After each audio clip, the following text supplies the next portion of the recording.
नमस्कार। मीनोपॉज अर्थात रजोनिवृत्ति महिलाओं में होने वाली एक फिजियोलॉजिकल प्रोसेस है जिसमें 40-45 के आसपास की उम्र में मेंसेस का आना बंद हो जाता है। यह एक फिजियोलॉजिकल प्रोसेस है जिसमें शरीर में बहुत सारे चेंजेस होते हैं। यदि हम केवल मेंस्ट्रुएशन को देखें तो मेंस्ट्रुएशन के कारण शरीर में बहुत पॉजिटिव चीजें भी होती है और नेगेटिव चीजें भी होती है। इसमें हार्मोनल अप डाउन्स भी होते हैं। तो जैसे जैसे महिलाओं की उम्र 40 से 45 पे पहुंचती है और मीनोपॉज रजोनिवृत्ति के आसपास पहुंचते हैं तो इसमें बहुत सारे ऐसे चेंजेस होते हैं जो शरीर के बहुत सारे अंगों को प्रभावित करते हैं, जिसमें से हार्ट, लंग्स, मांसपेशियां, बोन्स, सारी चीजों में हार्मोनल इफेक्ट्स आते हैं। जब तक पीरियड चलता रहता है तब तक हार्मोनल इफेक्ट पॉजिटिव रहता है and they are very well protected for all other kinds of disease like blood pressure, sugar, bone strength, इन सब के लिए बहुत अच्छे से प्रोटेक्टेड होते हैं। लेकिन ज्यों ही मीनोपॉज शुरू होता है उस समय इनके अलग अलग सिम्टम्स आते हैं, जैसे कि hot flashes, mood changes, risk of blood pressure, sugar and osteoporosis. Menopause का होना बोन्स और मसल्स के लिए, फिजिकल स्ट्रेंथ के लिए बहुत ही बेकार कंडीशन होती है, अर्थात यह शरीर के बोन्स और मसल्स को डिटोरिएट करता है। यदि हम यह देखें कि रजोनिवृत्ति के समय जो हार्मोन होते हैं, ये हार्मोन यदि रिड्यूस हो जाते हैं, जिसमें से खासकर एस्ट्रोजन, यह एस्ट्रोजन बोन के स्ट्रेंथ को बहुत अच्छे से मेंटेन करता है, बोन के रिसाइकलिंग में बहुत अच्छे से मदद करता है। लेकिन एस्ट्रोजन की मात्रा चूंकि काफी कम हो जाती है या ग्रेजुअली रिड्यूस हो जाती है तो बोन की स्ट्रेंथ कम होने लगती है। इस समय मूड चेंजेस, फिजिकल चेंजेस के कारण फिजिकल एक्टिविटी भी काफी रिड्यूस हो जाती है और साथ में कई बार 40 प्लस में ओबेसिटी और मोटापे के कारण भी बहुत सारे महिलाओं को ये समस्या आती है। सो मीनोपॉज का बहुत बड़ा महत्व जॉइंट और बोन पेन के लिए बहुत ज्यादा आवश्यक है। इसका इंपॉर्टेंस बहुत ज्यादा है। इसमें बोन्स की क्वालिटी, मांसपेशियों की क्वालिटी और जॉइंट्स में इसमें बहुत सारे ऐसे चेंजेस होते हैं जो आपको सीधा सीधा बुढ़ापे की तरफ ले जाना शुरू करते हैं। तो इस समय मीनोपॉज के कारण होने वाली समस्याओं से बचने के लिए आपको रेगुलर एक्सरसाइज, फिजिकल एक्सरसाइज का होना बहुत आवश्यक है।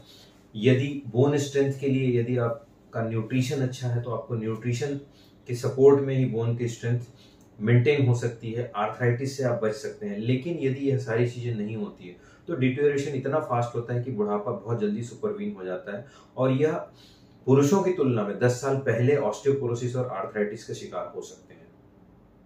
यदि इस समय मीनोपॉज के दौरान हार्मोनल रिप्लेसमेंट थेरेपी, अर्थात ये हार्मोन जो बहुत तेजी से विघटित होता है शरीर में, कम हो जाता है, यदि इसका रिप्लेसमेंट किया जाए तो बोन की क्वालिटी को भी हम मेंटेन कर सकते हैं, उसका भी विघटन काफी स्लोली होता है।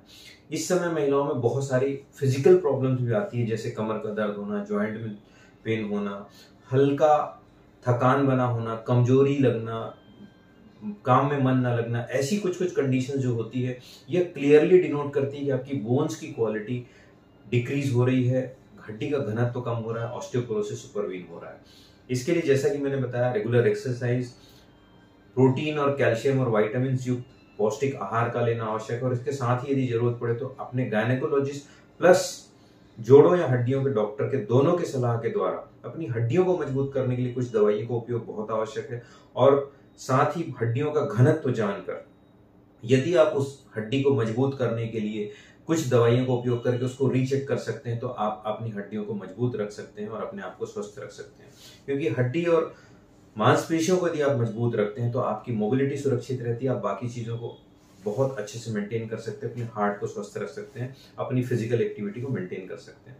सो इस मीनोपॉजल डे 18 अक्टूबर को मैं सारी महिलाओं से यही मैसेज देना चाहूंगा कि अपने शरीर के लिए आप फिजिकल एक्टिविटी जरूर करें, हड्डियों की मजबूती को बनाए रखें और यदि जरा भी डाउट लगता है कि आपको हल्का दर्द है, थकान है, कमजोरी है, और ऐसी अवस्था में आप एक बार अपने ऑर्थोपेडिक सर्जन या जॉइंट डिजीज स्पेशलिस्ट से जरूर मिलें और उनसे ऑस्टियोपोरोसिस के बारे में समझें। क्योंकि ऑस्टियोपोरोसिस एक ऐसी बीमारी है जो अंडरलाइंग होती है, ये इसके सिम्टम्स डायरेक्टली नहीं आते हैं, इनडायरेक्टली आते हैं। ऐसा समझिए कि यह बीमारी, जैसे ब्लड प्रेशर है, आपको शुगर है, ये डायरेक्टली पता नहीं चलता, ये कोइंसिडेंटली पता चलता है कि आपकी हड्डियां कमजोर हो गई है, या आपका शुगर बढ़ा हुआ है, या फिर यदि हार्ट अटैक आता है तो पता चलता है कि ब्लड प्रेशर बढ़ा हुआ। तो आपके ब्लड प्रेशर बढ़ने के डायरेक्टली कोई सिम्टम नहीं आते। शुगर बहुत ज्यादा बढ़ने पर सिम्टम आता है, माइल्ड शुगर बढ़ने पर कोई सिम्टम नहीं आता। उसी प्रकार से हड्डियां कमजोर होने पर डायरेक्टली कोई सिम्टम्स नहीं आता है। ये सिम्टम्स तब पता चलता है जब 55-60s में या हड्डियों की कमजोरी काफी ज्यादा हो जाने पर, गिरने पर या छोटी मोटी चोट पर आपकी हड्डी टूट जाती, तब पता चलता है कि यह ऑस्टियोपोरोसिस है। तो ऑस्टियोपोरोसिस एक साइलेंट डिजीज है, ये एक पैथोफिजियोलॉजिकल फेनोमेना है जो बाद में जाकर एक बीमारी में कन्वर्ट हो जाती है। शुरुआत में केवल यह आपके फिजियोलॉजिकल कंप्रोमाइज को शो करती है।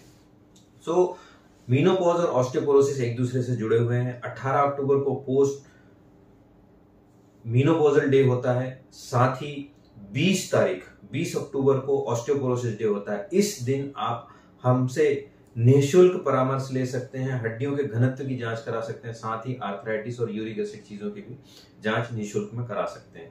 इस जानकारी के लिए आप हमसे डायरेक्टली संपर्क करके अपना रजिस्ट्रेशन करा सकते हैं। धन्यवाद, नमस्कार, जय हिंद।